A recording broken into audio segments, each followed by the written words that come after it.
bem com vocês? Eu espero que sim. Bem, no vídeo de hoje vamos trabalhar com poliedros. Nós temos que a diferença básica da geometria plana para a geometria espacial é que na geometria plana a gente faz o estudo dos golos, consequentemente polígonos. E dentro da geometria espacial nós fazemos o estudo dos edros, onde edros representam faces, por isso que são poliedros. Bem, dentro dessa parte inicial de poliedros, nós temos a diferença entre o poliedro convexo e o não convexo. Nós podemos notar que dentro dos poliedros não convexos existe uma característica quebrada que é importada lá da geometria plana. Nós temos que na geometria plana a diferença de um polígono convexo para não convexo é que o polígono não convexo, ao ligarmos dois pontos internos, a reta de encontro desses dois pontos não necessariamente vai estar dentro do polígono. Só que no polígono convexo, ao pegarmos dois pontos internos e ligarmos esses dois pontos, a reta de encontro jamais sairá de dentro do nosso polígono. Então, mesmo a gente pode trabalhar dentro da geometria espacial. Então, dentro da massa do poliedro, ao pegarmos dois pontos internos e ligarmos esses dois pontos, jamais sairá de dentro do poliedro, né? Já no poliedro não convexo, ou também chamado de côncavo, isso aí pode acontecer. Bem, dentro dos poliedros, é bastante comum falarmos sobre os poliedros eulerianos ou eulerianos. Eu particularmente prefiro Euler, tá? Nós temos aí que a relação de Euler é a famosa V mais F igual a mais 2, ou vamos fazer amor a 2, tá? Então nós temos aqui que os poliedros eulerianos são aqueles que valem a relação de Euler, né? Que é justamente essa relação, onde V representa os vértices, que são as quinas, né, do nosso poliedro, ok? As faces são justamente as partes laterais e a base, né? E nós temos as arestas, que são as linhas poligonais. Nós temos aí que nos poliedros que são convexos, sempre vale a relação de Euler. Só que nos poliedros não convexos, isso particularmente, raramente acontece, beleza? Então nós temos aqui que dentro dessa relação de Euler, a gente leva em consideração vértices, faces e arestas. E é importante saber que dentro dessa parte da relação de Euler, nos convexos sempre é possível aplicar essa relação. Então vamos lá. Nós temos aqui um poliedro que eu vou utilizar a relação de Euler, a gente vai comparar, né, todos os resultados. Então nós temos aqui que é um prisma de base hexagonal, nós temos as duas bases. Em todos os prismas, o número de polígonos na lateral está intimamente ligado à base. Então, se a base é um hexágono, nós temos faces laterais, né, um total de faces laterais iguais a 6. Então, são 6 faces quadrangulares, né? Então, tem a base de baixo, a base de cima e 6 laterais. Então, 6, 7, 8. Então, nós temos aqui que o número de faces é igual a 8. Nós temos aí que as quinas, né, que são justamente os vértices, a gente pode contar à mão. 1, 2, 3, 4, 5, 6 em cima, 7, 8, 9, 10, 11, 12, 6 embaixo. Então, nós temos aí que o número de vértices é igual a 12. Nós temos que, em relação às arestas, que são as linhas poligonais, nós temos 6 na base de cima, 6 na base de baixo e 6 arestas laterais. Então, a gente tem 6, 6 e 6 em pé. Então, consequentemente, nós temos que o número de arestas é igual a 18. Então, de acordo com a relação de Euler, né, a gente pode constatar o seguinte, que se V mais F é igual a mais 2, com certeza absoluta, V, que é igual a 12, mais F, que é igual a 8, tem que ser igual a mais 2. Então, a gente pode verificar aqui que deu 20 de um lado e 20 do outro. Então, nós temos que esse prisma, que é um poliedro convexo, ele realmente está de acordo com a relação de Euler. Então, a relação de Euler é uma relação que serve para todos os poliedros que são convexos e num não convexo, caso valha a relação de Euler, o problema tem que te informar, beleza? Então, até o próximo quadro, a gente continua. Fala, galera! Dando prosseguimento no nosso vídeo, perceberam que eu já cortei até o cabelo, né? Beleza. Então, nós vamos falar sobre poliedros regulares. Antes disso, eu vou comentar sobre os poliedros de Platão, onde Platão dividiu em 5 grupos. Nós temos o tetraedro, o hexaedro, octaedro, dodecaedro e icosaedro. Então, nós temos aí que para ser um poliedro platônico, poliedro de Platão, Primeiro, todas as faces têm que ter o mesmo número de arestas. Então, as faces sempre triangulares ou sempre quadrangulares, sempre hexagonais, sempre pentagonais. Então, a partir daí que todas as faces têm a mesma característica, consequentemente, o mesmo número de arestas, consequentemente, é um poliedro platônico. Nós temos aí que a segunda característica é que cada ângulo poliédrico tem o mesmo número de arestas, ou cada vértice sai o mesmo número de arestas. A gente pode ver aqui, por exemplo, um triedro, né, um ângulo triédrico, que desse vértice saem 3 arestas. Se eu analisar daqui, saem 3 arestas. Se eu analisar daqui, saem 3 arestas e assim por diante. Diferente daqui, né? Que é um ângulo tetraédrico, onde saem de cada um dos vértices 4 arestas. Inclusive, o cálculo das arestas a gente pode fazer de duas maneiras. Pelas faces que eu coloquei aqui ou pelos vértices. Então, depois eu vou demonstrar isso com vocês, beleza? Lembrando que para o cálculo da aresta, eu sempre divido por 2, porque cada aresta, ela pertence a duas faces ao mesmo tempo. Então, quando você pega aqui, por exemplo, essa aresta aqui, ela serve para essa face e essa face. Então, aqui a gente vai falar sobre poliedros regulares, ou seja, todas as faces são polígonos regulares, consequentemente, todas as arestas têm o mesmo tamanho, tá? Então, nós temos aqui primeiro o nosso tetraedro regular, que é o nosso menor poliedro, tá? Então, nós temos que o tetraedro regular, ele é bastante comum de prova e ele é uma pirâmide, né? Só que quando falarmos no futuro de pirâmide, a gente vai ter novas características de áreas e volumes. Bem, então aqui a gente está correlacionando apenas arestas, faces e vértices, né? Então, nós temos aí, se o nome é tetra, consequentemente, o nome do poliedro está associado à quantidade de faces. Então, esse cara aqui possui faces igual a 4, ok? Já no nosso hexaedro, consequentemente, o número de faces é igual a 6. No nosso octaedro, ele possui 8 faces, dodecaedro, 12 faces, e o icosaedro, o número de faces é igual a 20, beleza? Para calcularmos as arestas de cada um deles, a gente vai recorrer à fórmula, né? Então, a gente consegue perceber aqui que a característica das faces do tetraedro são sempre triangulares. Então, como é que a gente pode fazer isso? Para o cálculo dessas arestas, eu vou fazer o quê? Nós temos 4 faces, o tempo todo elas são triangulares. Lembrando que na fórmula a gente sempre divide por 2. Então, ao dividir por 2, vai ficar 4 vezes 3, 12 sobre 2 dão 6 arestas. Então, essa figura aqui, ela possui o total de 6 arestas. Então, a gente poderia contar 1, 2, 3, 4, 5, 6. Beleza? Lembrando que nos poliedros convexos, e todas essas figuras são convexas, sempre vale a relação de Euler. Então, a gente vai aplicar depois também a relação de Euler.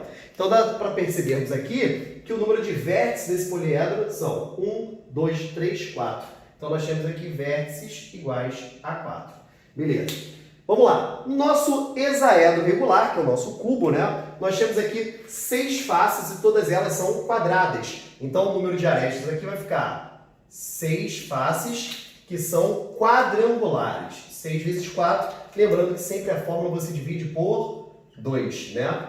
Porque uma aresta serve para 2 faces ao mesmo tempo. Então, 6 vezes 4, 24. Dividido por 2, você tem um total de arestas igual a 12. Em relação aos seus vértices, são as quinas, tem 4 em cima, 4 embaixo. Então, nós temos que os vértices são iguais a 8. Bem, no nosso octaedro regular, nós temos 8 faces, todas elas triangulares, né? São triângulos equiláteros. Para o cálculo das suas arestas, mesma coisa. 8 faces, só que todas elas triangulares. Dividindo sempre por 2, então vai ficar 24 sobre 2, o total de arestas é igual a 12. Então, a gente vai perceber o seguinte, que tanto o hexaedro regular, que é o nosso cubo, quanto o octaedro regular, sempre, se nós tivermos 12 palitos, eu consigo formar tanto um cubo quanto o octaedro, porque o número de arestas é igual. Então, no final, eu vou comentar isso novamente, tá? Então, em relação aqui ao número de vértices, vão ser 1, 2, 3, 4, 5, 6. Vocês vão ver que essas figuras, depois que eu vou correlacionar, existe uma relação muito próxima entre elas. Até porque, como a relação de Euler é uma só, V mais F igual a mais 2, a gente vai conseguir traçar um paralelo entre elas, porque o número de arestas é igual, beleza? O mesmo vai acontecer aqui entre o dodecaedro e o icosaedro, né? O dodecaedro regular é a figura mais diferente, porque ela tem faces pentagonais. Então, calculando o número de arestas aqui, vão ficar... são 12 faces pentagonais. Então, vou multiplicar por 5 e vou dividir por 2. Então, aqui vai ficar 12 vezes 5, 60, sobre 2 dão 30. Então, nós temos aqui 30 arestas. Então aqui vai ficar meio chato, né? Ficar contando o número de vértices. Eu vou utilizar a relação de Euler para determinar o número de vértices. Então vou fazer isso com vocês. E no nosso icosaedro a mesma coisa. Icosaedro, consequentemente, tem 20 faces e dá para percebermos aqui que são faces triangulares. Então aqui vai ficar A é igual a aresta 20 vezes 3, que é a característica das faces, dividido por 2. Então, 20 vezes 3, 60, 2 dão 30. Ok? Beleza. Então, como eu falei anteriormente em relação a esses dois também têm uma característica muito próxima. Por quê? O número de arestas é igual. Então, se eu tenho 30 palitos, eu consigo formar essa figura ou essa figura. Então, se eu tiver 30 canudos, eu for ligando, eu consigo formar essas duas figuras aqui. E como elas têm uma relação próxima, a gente vai perceber que o número de vértices daqui é igual a 20 e o número de vértices daqui é igual a 12. Tá, Vitor? Por que isso acontece? Olha para cá. Quando eu falei que o número de arestas era igual no hexaedro e no octaedro, a gente pode perceber que o número de faces de um é igual ao número de vértices do outro e vice-versa. Então, o mesmo acontece aqui, ó. Com o mesmo número de arestas, o número de faces de um é igual ao número de vértices do outro e vice-versa. E como são poliedros convexos, sempre vale a relação de Euler. Então, famoso, vamos fazer amor a 2 ou V mais F igual a mais 2. Então, vamos lá. Então, V mais F é igual a mais 2. 8 igual a 8. Beleza, está relacionado bem à aplicação da relação de Euler. Então, vamos lá. V mais F é igual a mais 2. 14 igual a 14, numa boa. Próxima figura. Tá aqui, ó. V mais F é igual a mais 2. 14 igual a 14, numa boa. Nessa daqui, V mais F é igual a mais 2. Então, 32, 32. E por último, V mais F é igual a mais 2. Nesse aqui eu vou botar a fórmula, só para quem não anotou aí, ter bonitinho o caderno. Então esses são os poliedros regulares, são os poliedros com maior frequência dentro de provas, né? Porque todas as faces têm a mesma característica e principalmente ligada a triângulos, equiláteros e quadrados, nós temos aí figuras planas que são bastante comuns dentro de provas de concurso de vestibular de uma forma geral. Então na prova do Enem cai bastante essa parte de poliedros e eventualmente também na prova da UERJ, né? Sempre os vestibulares estaduais, eles fazem isso com bastante frequência, beleza? Então no próximo quadro, eu vou fazendo novas demonstrações, fazendo os cortes nos poliedros, criando novos poliedros a partir daí, beleza? Então já volto. Fala galera, beleza? Então para a gente finalizar aí a nossa aula de poliedros, a gente vai fazer demonstrações tanto no hexaedro regular quanto no icosaedro regular. Dentro do hexaedro regular, eu vou fazer duas demonstrações. A gente vai cortar só um pedacinho da quina e depois até o ponto médio. Então a gente vai ver que essas interferências diferentes vai fazer que a gente crie poliedros completamente diferentes, beleza? Então vamos lá. Nós temos aí que o nosso hexaedro regular possui 6 faces, até porque o nome é hexaedro, né? Nós temos 12 arestas e 8 vértices. De cada um desses vértices sairão justamente piramidezinhas. E baseando-se nessas características dessas pirâmides, nós temos a formação de novas faces. Então, por isso que a gente vai criar novas figuras espaciais, beleza? Então, vamos lá. Vamos fazer a nossa primeira demonstração. Então, primeiro eu vou pegar aqui, ó, e vou cortar apenas um pedacinho da quina, ok? Então, a gente vai ver aqui o seguinte, que a característica da pirâmide que vai sair justamente de cada uma dessas quinas, que são os vértices, depende justamente do ângulo poliédrico. Então, como desse vértice saem 3 arestas, consequentemente sairá uma pirâmide de base triangular. Então, ao retirarmos aqui, ó, tá, vamos supor que esse pedaço aqui vai ser retirado, nós temos uma pirâmide, né, retirada aqui desse vértice, consequentemente vai ficar um lugar vago. Na parte de baixo eu vou arrancar mesmo, eu vou tirar para que vocês possam analisar como é que ficaria essa figura sem essa partezinha aqui, ok? Então nós vamos apagar aqui, ó, vou apagar essa quina, então no lugar da pirâmide vai ficar uma face triangular, ok? Se nós fizermos isso em todas as faces, o que vai acontecer aqui? Então, ó, arrancando aqui, ó, tá vendo?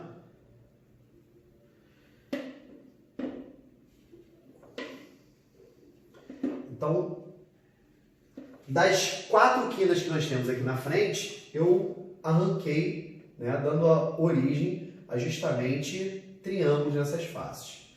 Qual é o detalhe? Nós temos aí que as faces que inicialmente eram quadradas, elas vão ter uma nova característica. Pode ser uma característica idêntica, novamente quadrangular, ou pode ter uma outra característica. Então aqui, como eu cortei só a pontinha, a gente vai perceber que esse polígono que foi criado nessa face daqui, ele agora é um octógono. Aqui, ó, eu estou pintando de verde, então 1, 2, 3, 4, 5, 6, 7, 8. Então, a partir do momento que a gente arranca todas as pontinhas desse poliedro, nós temos aí que a figura que será gerada vai ser uma figura espacial, obviamente, diferente, né? Vai ser um poliedro diferente. Então, o que a gente vai conseguir constatar baseando-se nessas retiradas? Vamos lá. Nós temos aí que as faces iniciais eram 6. O número de arestas eram 12. E o número de vértices era igual a 8. Então, o que acontece? Cada uma dessas faces que inicialmente eram quadradas, essas faces darão origem a novas faces, só que agora octagonais. Então, serão octógonos nessas faces. Cada um dos vértices foram retirados, né? Obviamente que não fez a modificação em todos, né? Então, se eu tirasse aqui assim, ó, tirasse esse daqui, tirasse esse, tirasse daqui de trás. Tô fazendo a mão livre, tá ficando esquisito, mas tudo bem. Então, se nós retirarmos todas as pontinhas aqui dessa figura, né, vamos tirar essa daqui para vocês terem uma noção da dimensão, ok? Tá aqui, ó. Vai ser retirada. Então, nós temos aqui que desses 8 vértices, nós teremos origem a 8 faces triangulares. Então, esse novo poliedro, ele tem mais faces do que o anterior. O outro só tinha 6 faces, hexaedro. Agora não, nós teremos um total de 14 faces. Sendo que dessas 14 faces, ignora agora faces quadrangulares. As 6 faces que eram quadrangulares, agora vão dar origem a 6 faces que são octagonais. E os 8 vértices que a gente tinha vão dar origem a 8 faces triangulares. Então, nós temos uma criação de um novo poliedro. Para poder calcular o número de vértices novo e o número de arestas novo, consequentemente, nós vamos utilizar as relações anteriores. Então, por exemplo, anteriormente tinha 12 arestas. Como é que eu vou calcular agora o número de arestas? Desse novo poliedro, nós temos número de arestas. Então, nós temos 6 faces octogonais mais 8 faces triangulares dividido por 2. Então, aqui nós vamos utilizar, né, a relação de arestas para poder calcular o novo número de arestas. Então, aqui a gente vai ter 6 vezes 8, 48, mais 24. Então, vai ficar 48 por 2, 24. E 3 vezes 8, 24 por 2 dão 12. Consequentemente, nós teremos 36 arestas. Então, nós temos aí que esse poliedro terá muito mais arestas do que o anterior, até porque a gente está promovendo corte, ok? E utilizando a relação de Euler, que é V mais F é igual a A mais 2, a gente consegue calcular agora o novo número de vértices, né? Então, se nós jogarmos aqui na fórmula, vai ficar V, o número de faces, né? Agora são 14, é igual a A mais 2. Então, aqui vai ficar 38, tira 14, consequentemente, nós temos 24 vértices. que é uma conclusão até fácil da gente chegar. Por quê?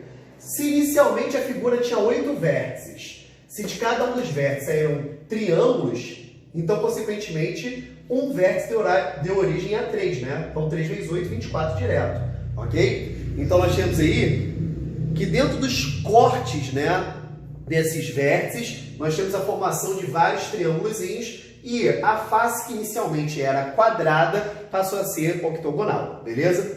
Agora a gente vai fazer um corte, né, também dentro dos vértices, só que até o ponto médio de cada uma dessas arestas, né? Então, deixa eu pegar mais ou menos aqui no ponto médio, só para que a gente possa ter uma noção legal. Então, deixa eu pegar mais ou menos aqui no meio, só para ter uma noçãozinha básica. Então, a gente vai fazer um corte um pouco mais invasivo em relação a essa figura. O corte vai ser um pouco maior. Então, a gente vai dividir aqui até o meio, vou cortar até o ponto médio das arestas. Ok? Então, o que acontece? Aqui, ao cortarmos até o ponto médio da aresta, a gente vai ver o seguinte. Então, deixa eu arrancar primeiro essa face aqui de baixo, né? Como eu fiz na primeira figura. Ok? Então, foi arrancada essa parte daqui, deixa eu achurar para vocês verem. Então, obviamente, como saem 3 arestas desse vértice, consequentemente, serão faces triangulares. O detalhe vai ser em relação à face que inicialmente era quadrada, que continua sendo quadrada, só que agora num formato meio balão, tá vendo? Então dá para ver que estava num determinado posicionamento, agora tem outro posicionamento. Então aqui, a partir do momento que a gente corta até o ponto médio, né? Então nós temos aqui, eu vou cortando dentro dos pontos médios. Ao arrancarmos justamente essas faces aqui, elas continuam sendo triangulares. O detalhe está acerca nas sobras das faces que inicialmente eram quadradas, tá? Aqui, ó, deixa eu cortar até aqui. Esse aqui eu vou deixar, eu não vou arrancar não, só para vocês terem uma noção da dimensão, ok? Então aqui, na primeira figura, cortei só o cantinho, sobrou um octógono. Então, nessa figura, ao cortarmos até o ponto médio, a figura, né, que era inicialmente quadrada, ainda assim é quadrada, só que está com um posicionamento diferente. Então, vamos lá. Vamos analisar aqui. Então, aqui, as faces, que eram 6 faces quadradas. O número de arestas, que era igual a 12. E o número de vértices, que era igual a 8, nós temos que essas 6 faces quadradas deram ainda origem a novas 6 faces quadradas, um pouco menor. Nós temos aí que cada um desses vértices deu origem a 8 faces agora triangulares. A diferença da primeira figura é que aqui são 8 faces octogonais e 6 faces octagonais e 8 faces triangulares. Aqui são 6 faces ainda quadradas e 8 faces triangulares, dando 14, 14, só que aqui é octagonal, ok? Então vamos lá. Então nós temos aqui, para calcular o número de arestas dessa nova figura, nós temos 6 faces quadrangulares, 8 faces triangulares, dividido por 2, 24, 24, dividido por 2, 24 arestas.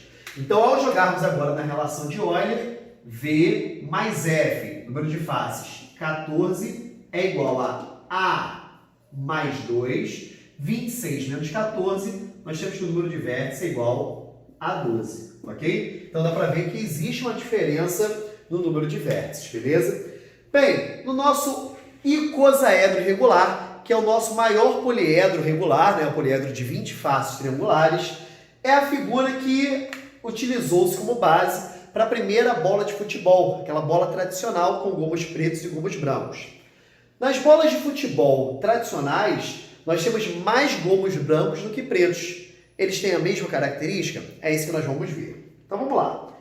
Nós temos aí que esse poliedro ele possui 12 vértices, ok? De cada um dos vértices, se a gente arrancar uma figurazinha espacial, vão sair pirâmides de base pentagonal. Por que isso?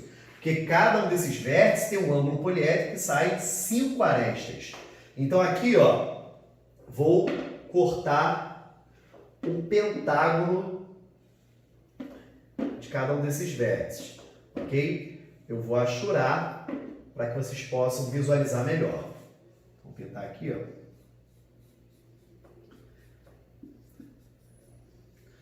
Então, do nosso primeiro vértice, já arranquei aqui o pentágono. Desse aqui eu vou arrancar um outro pentágono.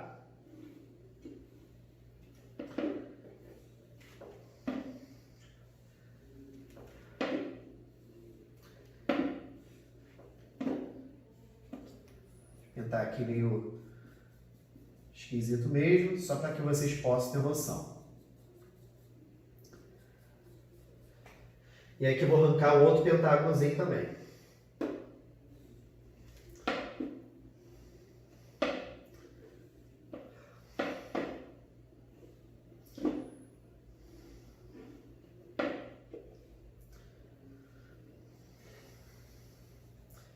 Então, o que eu estou achurando aqui de azul é o que na bola de futebol são os gomos pretos, né?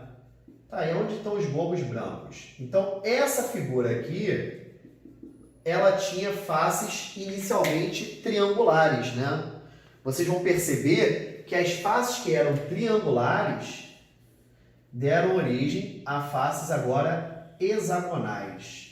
Então, se você pega uma bola de futebol tradicional, ela tem gomos brancos que são hexagonais e os gomos pretos são pentagonais. Consequentemente, dentro desse poliédrico, quando a gente sobra e vira a bola de futebol, nós temos aí que a gente tem um novo número de arestas, que no caso vão corresponder àquelas linhas da costura da bola de futebol. Então, vamos analisar o que aconteceu com esse icosaedro.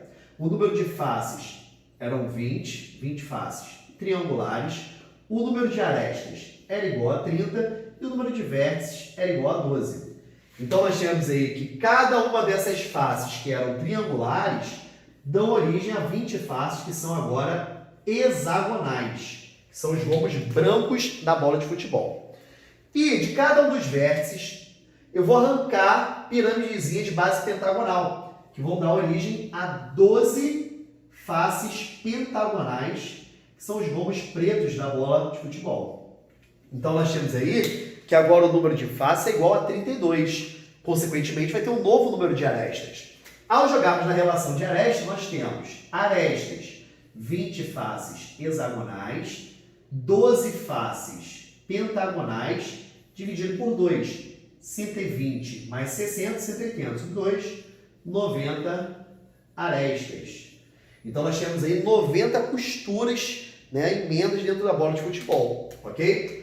Para calcular agora o novo número de vértices, vou jogar novamente na relação de Euler. V mais F, faces agora são 32, é igual a mais 2. Então, nós temos aqui 92 menos 32, número de vértices é igual a 60, ok? Então, nós tínhamos aqui que inicialmente eram 12 vértices, obviamente que foram retirados pentágonos, no lugar de um vértice viraram 5, e 12 vezes 5, obviamente, dá 60, beleza? Então, a gente encerra por aqui a nossa aula de poliedros, com poliedros sendo formados a partir de corte, beleza? Galera, grande beijo, até o próximo vídeo.